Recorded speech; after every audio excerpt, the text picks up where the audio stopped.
discrimination. There is no religion discrimination. Nothing. It's purely your creative potentiality.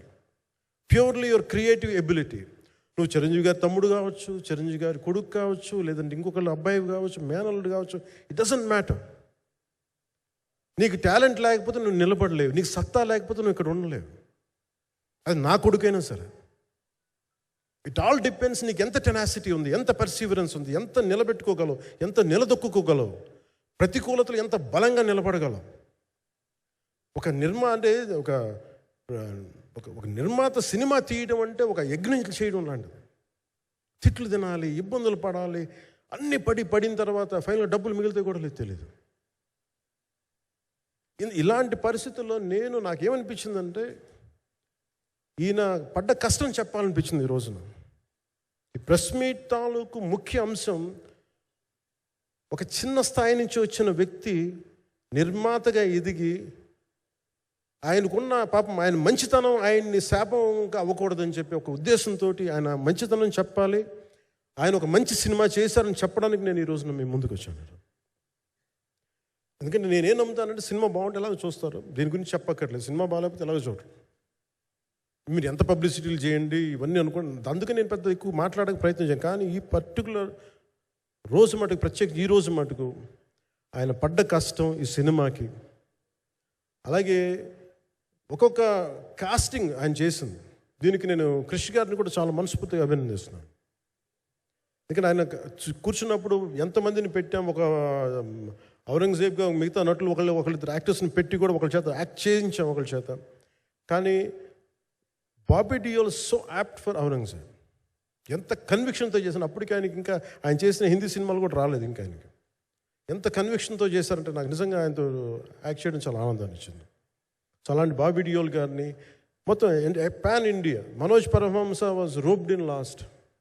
ఇంకా cinema ఎట్లా మనం అయిపోవాలి, నేను పాలిటిక్స్కి వెళ్ళిపోయిన తర్వాత, డిప్యూటీ సీఎం బాధ్యతలు తీసుకున్న తర్వాత అందరికీ అయిపోయింది, సినిమాలు చేయలేడు ఇతను, ఎలా చేస్తాడంటే నాకు తెలుసు కష్టం అని. నేను ఎలా చేశాను ఈ సినిమా అంటే పొద్దున్న 2 గంటలు చేసామండి.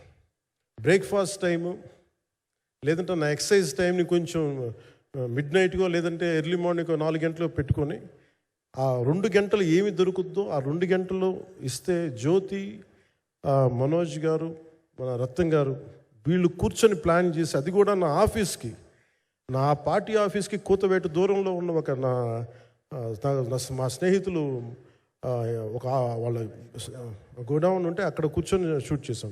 ఎంత మండుటెండంటే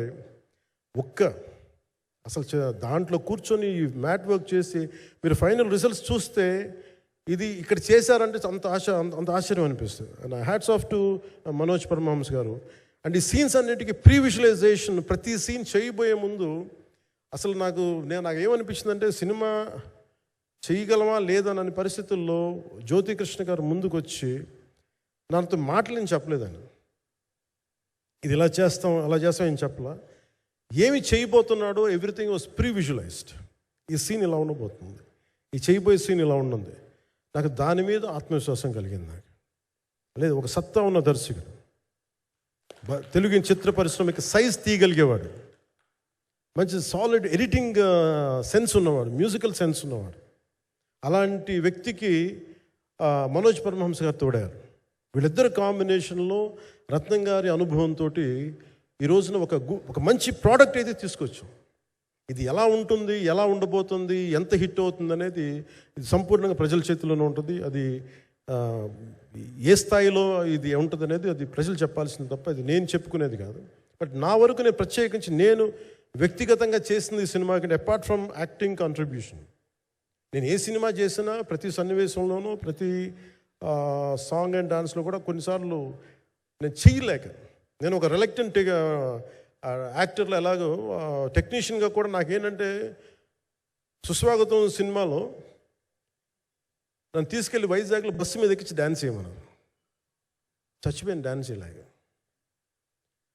ఇంకా మిగతా వాళ్ళకి ఎంత తేలికైన డ్యాన్స్ నాకు చేయాలంటే నేను గింజుకుపోయి నేను అనుకున్నాను ఈరోజు ఇంక సినిమాలు మానేస్తాను చెప్పి మౌదునికి ఫోన్ చేసి కూడా చెప్పాను, చాలా పర్యాలు చెప్పాను. అలాంటి అందుకని నాకేంటంటే సాంగ్ అండ్ డ్యాన్స్ కూడా నేను ఎలా చేయగలను దానికి అనుకోగా నేను ఎత్తుక్కుంటాను. అలాగే యాక్షన్ సీక్వెన్స్ కూడా రియల్ లైఫ్లో కొడితే ఎలా ఉంటుంది, మార్షల్ ఆర్ట్స్లో సాధన ఉన్నవాడిని, ఈ లాట్ ఆఫ్ వర్క్షాప్స్, ఈ మార్షల్ ఆర్ట్ వర్క్షాప్స్ చేసిన వాడిని కాబట్టి హౌ రియలిస్టిక్ వీ కెన్, ఎంత సహజంగా మనం వెళ్ళగలం, వీటి మీద ఒక అవగాహన ఉన్నవాడిని కాబట్టి చాలాసార్లు కూర్చుంటాను. కానీ ప్రత్యేకించి ఈ 20 minutes లాస్ట్ సీక్వెన్స్ ఇది 2 partsగా ఎలా అయింది అంటే, ఒరిజినల్ థాట్ క్రిష్ గారి దగ్గర నుంచి వచ్చినప్పుడు ఇట్ వాస్ క్వైట్ లాంగ్. ఒక నిన్న ఈ సినిమా ఒక పాటలో అవుద్దని అనేవాడు మొదటి నుంచి. బట్ లేటర్ వాళ్ళు డిసైడ్ చేసుకొని ఒక టైంలో ఇది అవ్వదు, you want make it as 2 parts అనుకున్నప్పుడు ఎక్కడికి వచ్చి ఆగిందంటే ఈ క్లైమాక్స్ దగ్గరికి వచ్చి ఆగింది ఫస్ట్ పార్ట్. సో చెప్తున్నప్పుడు నాకేమనిపించిందంటే how else we can take it, how else we can scale it up. So దానికి నేను కూర్చొని నాకున్న ఈ మార్షల్ ఆర్ట్స్ కానీ బేసిక్ యాక్షన్ కొరియోగ్రఫీ నా ప్యాషన్ కాబట్టి ఈ పర్టికులర్ డ్రామా, ఈ పర్టికులర్ దాంట్లో ఏంటంటే మొఘల్ టైమ్స్లో ప్రతి ఒక సగటు భారతీయుడు అనుభవించిన బాధ అది. ఒక యావరేజ్ సగటు భారతీయుడు మొఘల్ కాలంలో అనుభవించిన ఒక ఒక ఒక సిచ్యువేషన్. ఆ సిచ్యువేషన్ హీరోకి సంబంధం ఉండదు, కానీ how he gets entangled, how he gets involved in it, that is the outcome, that has been captured. So దీన్ని ఒక 57 days మేము చేయగలిగామంటే, ఆ రోజు నాకు కనుక మన జ్యోతి గారు ఉండుంటే పక్కన, maybe I would done it in at least ఒక 50% ఆఫ్ ఇట్. ఎందుకంటే నేను చెప్పింది అలా చేయగలరు, ఇవన్నీ కూర్చోబెట్టి వీ డిడ్ అవర్ బెస్ట్. అంటే నేనేమనుకున్నానంటే క్లైమాక్స్ చేసేటప్పుడు ఇంక నేను తర్వాత సినిమాలు చేస్తానో కూడా లేదో నాకు తెలియదు, కానీ నాకు ఇష్టమైన నిర్మాత, తెలుగు చిత్ర పరిశ్రమకి నిజంగా ఒక అండగా ఉన్న నిర్మాత, I want give my best to him. నేను అందుకని ఆంధ్రప్రదేశ్ ప్రభుత్వానికి కూడా మన ముఖ్యమంత్రి గారికి కూడా తెలియజేశాను, ఈయన్ని ఫిల్మ్ డెవలప్మెంట్ కార్పొరేషన్కి చైర్మన్ నేను ప్రతిపాదించాను. అంటే నాకేంటంటే I don't want it to be a political, ఆయన నా నిర్మాతని కాదు, ఈయన అందరు హీరోలతో తీశారు, ఈయన పాన్ ఇండియాలో ప్రతి ఒక్కరు తెలిసి ఈయనంటే. ఇలాంటి వ్యక్తి ఉంటే మన తెలుగు చిత్ర పరిశ్రమకి బాగుంటుంది. అలాగే ప్రత్యేకించి తెలుగు చిత్ర పరిశ్రమ అనేది నాకు ఈ టాలీవుడ్ అనే పదాలు నాకు వాడటం నాకు ఇష్టం ఉండదు. Bollywood, Tollywood, Kollywood, Mollywood, why should we ape Hollywood? We have a greater story narrative ability మన దగ్గర ఉంది. We have a greater storytelling ability. We don't have to ape Hollywood. We take the best practices of Hollywood, but not necessarily the name of Hollywood. వాళ్ళకున్న professionalism మనం నేర్చుకోవాలి, వాళ్ళకున్న commitment నేర్చుకోవాలి, వాళ్ళకున్న production designing ability మనం తీసుకురాగలగాలి. So ఇవన్నీ నేను నా పరిధిలో ఈ రోజున ఆంధ్రప్రదేశ్ ప్రభుత్వంలో ప్రత్యేకించి ఈ శాఖ నా పరిధిలో ఉంది కాబట్టి దానికి ఆయన పేరు ప్రతిపాదించిన ఉద్దేశం ఏంటంటే, తెలుగు చిత్ర పరిశ్రమ తెలంగాణలో ఉన్న, కర్ణాటకలో ఉన్న, చెన్నైలో ఉన్న, ఏదైనా సరే తెలుగు చిత్ర పరిశ్రమ, భారతీయ చిత్ర పరిశ్రమకి చాలా మంచి జరగాలి, ఇలాంటి వ్యక్తి ద్వారా ఏదైనా చేద్దామని ఒక ఉద్దేశంతో ఆయన పేరు ప్రతిపాదించాను. భవిష్యత్తులో అవుతారని మనస్ఫూర్తి నేను ఆశిస్తున్నాను. అందుకని అన్నీ నా చేతిలో ఉండవు కదా, అందుకని చెప్తాను. ఇఫ్ అండ్ బట్ చెప్పాలి కదా. సో ప్రత్యేకించి మీ అందరికీ నా హృదయపూర్వక ధన్యవాదాలు తెలుపుకుంటూ, నెక్స్ట్ 2-3 daysలో I'll try to give as many interviews as I can. Nidhi, I'm grateful to you. పాప చాలా తపన పడి ఉంటారు. ఈరోజు ఎలా ఉంది అంటే, నాకు ఎలా అనిపించిందని, ఇందాక నేను వస్తున్నప్పుడు ఎవరు లేరు, వీళ్ళు కూడా ఎవరు లేరు. నేను వచ్చి చాలాసేపు కారులో కూర్చున్నాను, ఎందుకంటే మళ్ళీ మీరు తిట్టకూడదు, లేట్ వచ్చాడు, నేను డిప్యూటీ సీఎం అయితే పొగలు వచ్చేస్తాను మీరు అంటారని. నాకు అట్లా అనిపించలే. నాకు ఫస్ట్ టైం ఎందుకు మీడియా నాకు ఎందుకు అలవాటు పోయిందంటే, నేను వచ్చిన కొత్తల్లో ఈ జ్యోతి చిత్ర సితార పేపర్స్ ఉన్నాయి, ఎవరో ఫోటోస్ వేయమంటే దిస్ గా ఈజ్ నాట్ సేలబుల్, ఇంకా అవసరం లేదు అంటే నా ఫోటోలు వేసేవాళ్ళు కాదు. సో నాకేమనిపించింది, సరే ఇంక నేను ఈయన కాడికి నేను ఏమి అంటున్నాను నాకు తెలియదు అని చెప్పేసి మా నిర్మాతలు కూడా ఉండేవాళ్ళు కాదు. సో నాకు పబ్లిసిటీ లేకుండా సినిమాలు రిలీజ్ అవ్వడం అలవాటు అయిపోయింది నాకు. సో అదే ప్రాక్టీస్ అయిపోయింది నాకు, అంతే. మళ్ళీ కూర్చోబెట్టి మీరు ఏం మాట్లాడతారు, మళ్ళీ అది ఇటు తిరిగి వస్తుందని చెప్పేసి మిగతా అంత నాట్ టాకెటివ్. మీరు సినిమా పొలిటికల్ ప్రాసెస్కి వచ్చేటప్పుడు నేను ఏదైనా మాట్లాడగలను, కానీ సినిమా వచ్చేటప్పటికి చాలా చాలా ఒత్తిడి తీసుకోవాల్సి వస్తుంది. అంటే ఎంత కథ చెప్పాలి, ఎంత కథ చెప్పకూడదు, ఈ మాట అద్భుతంగా ఉందంటే ఏం అద్భుతంగా ఉందో మళ్ళీ తిడతారు, తర్వాత 100 ఆలోచనలతోటి స్లో డౌన్ అయిపోతాను.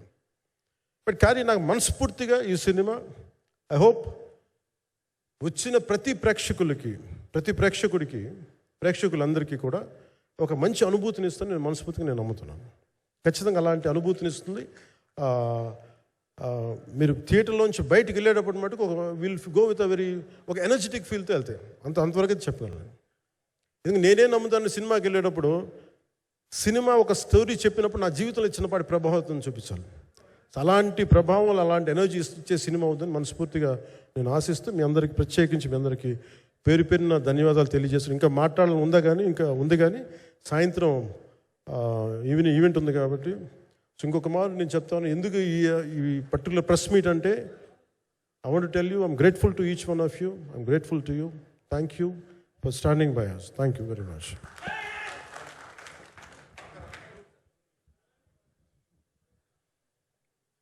మీడియా మిత్రులందరికీ మరొకసారి